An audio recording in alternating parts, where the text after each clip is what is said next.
Hello everybody, this is Isaiah. This is another unboxing video. This one's a little different than usual, so we'll go ahead and let you see what I got here. Now this horn, this basically is a special horn because it's not very common. Actually, it's not common at all in the United States. So one of the big reasons I like doing unboxing videos is because in case something was broken in it during shipping, or if something was forgotten, I have proof that that happened. So anyways, hopefully you can see this. Check it out. Yep. So this horn, I don't know a whole lot about it. I basically read on a forum about it, and I pretty much figured that I'd probably never have one because they're pretty much impossible to come by. And I was talking to a guy that I know that sells locomotive air horns, and he's actually not a collector, he is a dealer for locomotive parts. And he said that he had this horn for sale, so I was like, shoot, I'll go ahead and buy it. So it looks like it's packed pretty good. Oh, it's actually built. I don't even have to put it together. That's cool. So this one, hang on just a second. This one, I gotta go look at this sheet. It's called a K5UL-AU-LS. So the UL stands for ultra low manifold.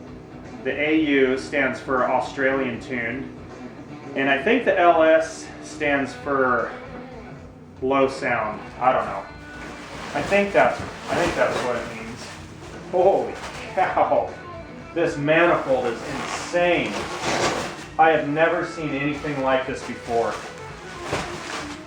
This is cool. Brand spanking new. I mean brand spanking new. Oh. God. Nice.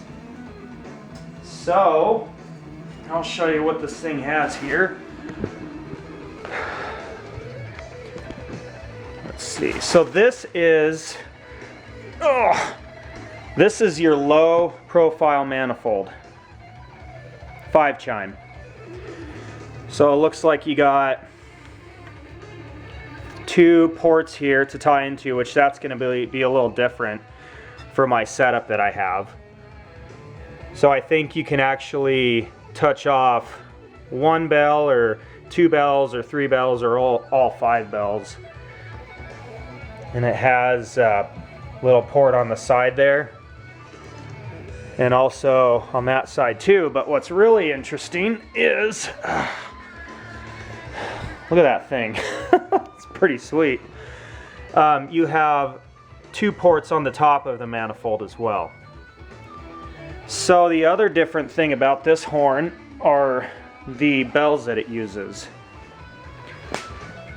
So the first one is your 5 bell, which is actually a KSP5, a standard 2 bell, and then you have, let's see if I can get this thing in there closer, a KSP1, another bored out 2 bell, KSP2, and then the 3B, which I've actually been after one of these for a long time. So I think, let me look at my sheet here. Let's see, so the KSP1 bell sounds at 270 hertz, that's the one. The KSP2 standard number 2 bell, non-modified, is 370 hertz. The number 2 modified is 340 hertz. The KSP4, which is a standard 3, that plays 440 hertz. And then it also has the KSP5, which is a standard 5 bell. modified to sound 565 hertz. So Definitely an interesting looking and I'm sure sounding horn. I'll take a look at the back caps. This thing has not seen air at all. I mean brand spanking new. Very cool looking manifold. I mean just completely flat. This horn was definitely a hefty price, that's for sure, but I wanted to try it and see what it sounded like. So I am going to pop the back caps off and take a look at the inside of the bells to see what they've done to bore them out.